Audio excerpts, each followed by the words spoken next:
Hey guys, मैं अभी घर पे आ गई हूँ और जो एग्ज़ाम सेंटर का मैंने रिकॉर्ड नहीं किया क्योंकि काफ़ी मुझे लेट हो गया था जब मैं निकली हूँ। बहुत फास्ट जो है मैं वहाँ पे पहुँची हूँ। एग्ज़ामिनेशन होने के मतलब एंट्री होने की जो टाइमिंग थी उसके 5 मिनट पहले मैं पहुँची हूँ। अगर अंदर नहीं जाती तो फिर एंट्री नहीं मिलती। ये चीज़ हो गया था मेरे साथ। मतलब मैं अंदर चली ही गई थी, लेकिन फिर मेरे पास रिकॉर्ड करने का टाइम नहीं था। एक तो जाते वक्त, आते वक्त फिर एक पता है एक पेपर एकदम से ख़राब चला गया। उसका वजह मैं बताती हूँ उसकी वजह क्या है। तो फिर बाद में फिर मेरा मन नहीं हुआ रिकॉर्ड करने का फिर कि भाई चलो चलते हैं, अब बहुत काफ़ी टाइम भी हो गया, चल लेते हैं। सो सबसे पहले चीज़ तो एग्ज़ामिनेशन जो था वो 3 घंटे का था। रिपोर्टिंग टाइम थी आपकी 7:30 से 8:30 बजे तक थी, 1 घंटे की टाइमिंग थी। और उसके बाद 9 बजे से पेपर शुरू हो गया था। 9 से 12 बजे तक पेपर था। 3 घंटे की पेपर थी, 3 घंटे की पेपर थी। और वैसे मैंने कुछ लोगों से बात भी किया तो लोगों को पता नहीं था कि 3 घंटे का पेपर था, पता नहीं क्यों। सो वैसे चीज़ें नहीं पता चलती है क्योंकि अभी तक जो पेपर था डीएसएसबी का था, 2 घंटे का ही था पेपर। अभी तक डीएसएसबी के द्वारा एग्ज़ाम लिया गया था ये, क्योंकि डीएसएसबी ने एग्ज़ाम कंडक्ट कराए थे। एक तो नर्सिंग ऑफिसर के कराए थे, स्टाफ नर्स के कराए थे, और ये पब्लिक हेल्थ नर्सिंग ऑफिसर का एग्ज़ाम था। सो पीएचएन का था। और एक तो क्वेश्चन की जो टाइमिंग मैं बता रही हूँ 3 आवर्स की थी, जिसमें से 1 घंटे जो नर्सिंग सब्जेक्ट में आपको देने थे। सो उसके लिए क्या था सीन कि 20 मार्क्स के आपके रीजनिंग थी, 20 मार्क्स का आपके मैथ, 20 मार्क्स का आपकी हिंदी, इंग्लिश और करंट अफेयर्स। मतलब ये 5 सब्जेक्ट आपके पास थे। इसके अलावा जो बाकी 200 मार्क्स के आपके नर्सिंग के क्वेश्चन थे। टोटल जो मार्किंग थी 300 मार्क्स की थी। सो पता है प्रॉब्लम कहाँ पे थी? जैसे कि हम लोग टेस्ट सीरीज में टेस्ट भी देते हैं ना, तो टाइमिंग देता है कि भाई हर एक स्लॉट था। जैसे कि मान लो फर्स्ट स्लॉट था रीजनिंग का। सो रीजनिंग के 20 क्वेश्चन थे, तो रीजनिंग के क्वेश्चन आपने अटेम्प्ट कर लिए 20। उसके बाद क्या करोगे आप? सबमिट करोगे। सबमिट करोगे तो पीछे वाला स्लॉट नहीं खुलेगा। अच्छा, ऐसा एम्स में भी ऐसा पैटर्न देता है कि 20 क्वेश्चन होते हैं और 17 मिनट के होते हैं, ठीक है। सो अगर 20 क्वेश्चन है और 17 मिनट दिए गए हैं, लेकिन ऊपर टाइमिंग चल रही होती है कि भाई 17 मिनट होंगे, स्लॉट बंद हो जाएगा, ये तो माइंड में फिक्स होता है। लेकिन डीएसएसबी में क्या था, अब जो पीएचएन वाला एग्जाम था उसमें मुझे आइडिया बिल्कुल भी नहीं था कि जो आपके पास 3 घंटे के 180 मिनट है, और 180 मिनट के लिए टाइमिंग नहीं, आप कहीं भी दो टाइमिंग, लेकिन ये भी था कि आपके स्लॉट्स बंद हो जा रहे थे। जैसे मैंने क्वेश्चन अटेम्प्ट करना शुरू किया रीजनिंग का, तो रीजनिंग में मैं अटेम्प्ट कर रही हूँ, टाइम कंज्यूम हो रहा है। उसके बाद क्या होता है, देख रही हूँ कि टाइम ज़्यादा हो गया, मतलब 20 क्वेश्चंस के लिए मैं ज़्यादा ही मैंने टाइम ले लिया है। अब स्लॉट भी बंद नहीं हो रहा है, लेकिन वो भी इसमें ये चीज़ देखना था कि स्लॉट जो है खुद से बंद करना है, खुद से सबमिट करना है, ठीक है। आप कितना टाइम जो है ले रहे हैं वो आपके ऊपर डिपेंड करता है कि हर एक स्लॉट में आप कितने टाइम दे रहे हो और फिर उसको सबमिट कर रहे हो, फिर नेक्स्ट स्लॉट पे जा रहे हो। लेकिन यहाँ पे कोई ऐसा सीन नहीं था कि भाई टाइमिंग दे रहा है, उसके बाद आप एग्ज़ाम मतलब कर रहे हो, पेपर दे रहे हैं। उसके बाद सॉरी, उसमें ऐसा कुछ सीन नहीं था कि भाई स्लॉट्स ऑटोमेटिक बंद हो जाएंगे, नहीं था। आपको खुद मैनेज करना था टाइम।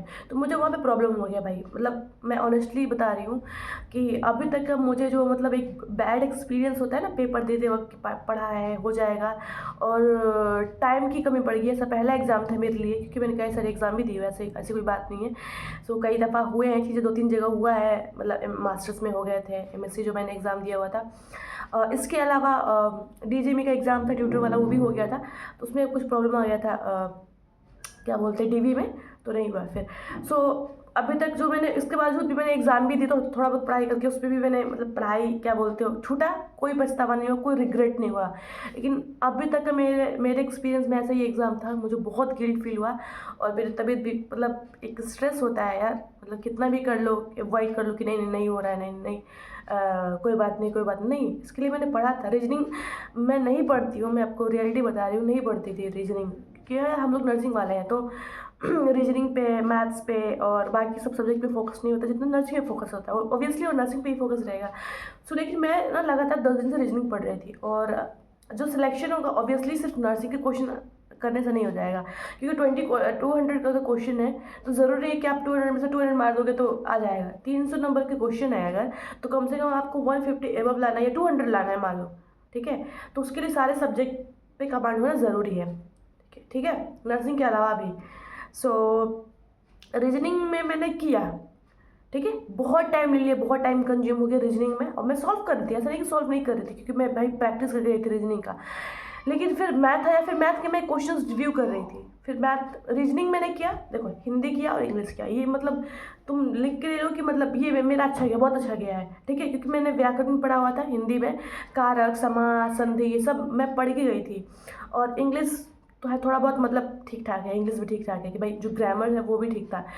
कुछ प्रोवर्ब्स थे आए थे, आइडियम्स भी आए थे और सिनोनिम्स भी थे, इसके अलावा वन वर्ड फोर सब्स्टिट्यूशंस भी आते हैं, वो भी थे, सब मैंने किया। फ्रेजेस थे, सॉरी क्या बोलते हैं, फ्रेज तो थे ही, पैसेज थे, हिंदी में भी पैसेज था व्याकरण में, और इंग्लिश में भी पैसेज था।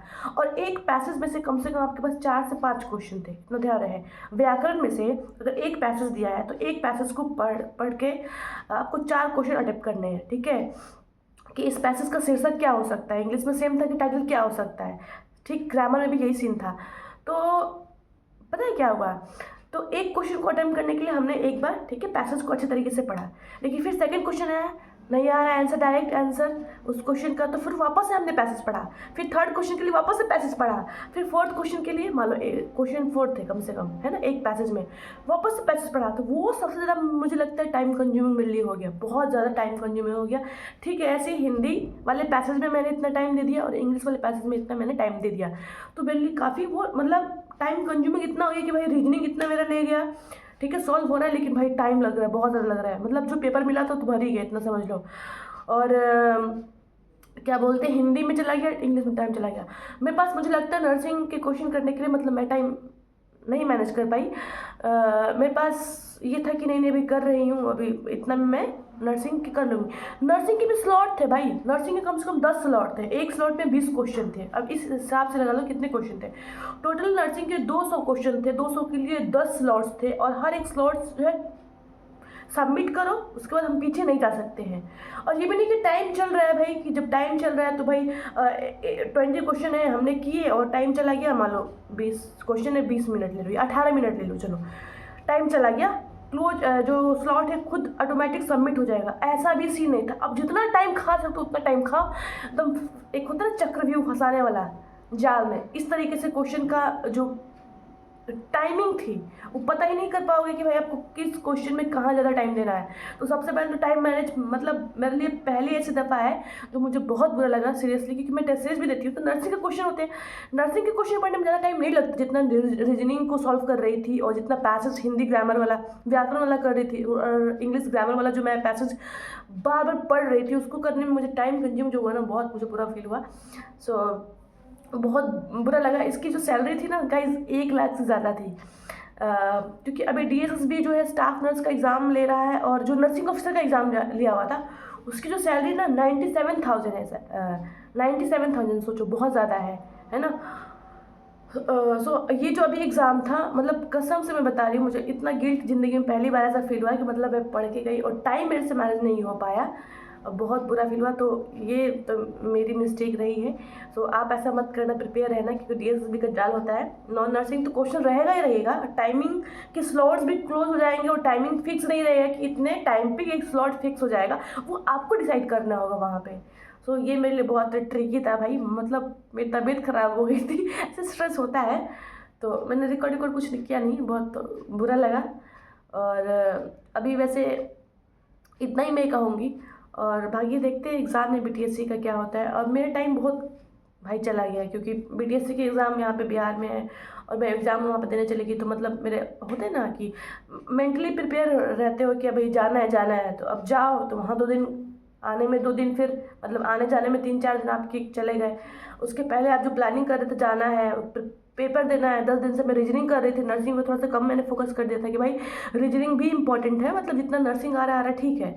तो उसके चक्कर में फिर अब BTSC का देखते हैं क्या हाल होता है। सो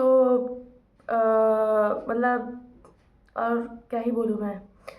सो यही पैटर्न था क्वेश्चन का DSSB का। तो आप ध्यान रखिए कि टाइम भी मैनेज करना ज़रूरी है।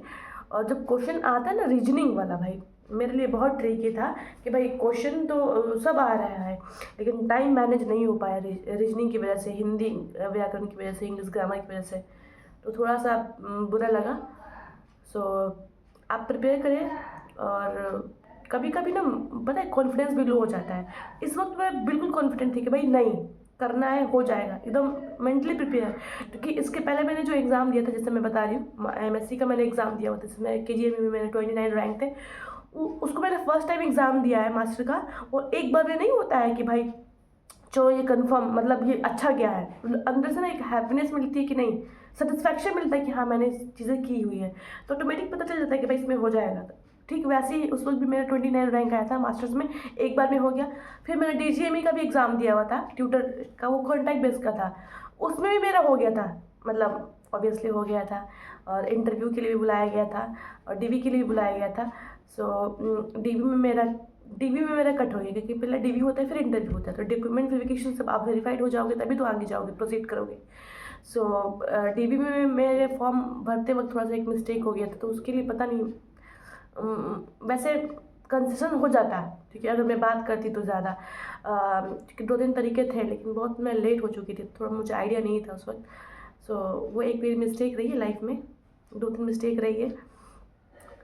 सो ये मेरे लाइफ का तीसरा मिस्टेक है नर्सिंग में, जिसके लिए मुझे बहुत गिल्ट है।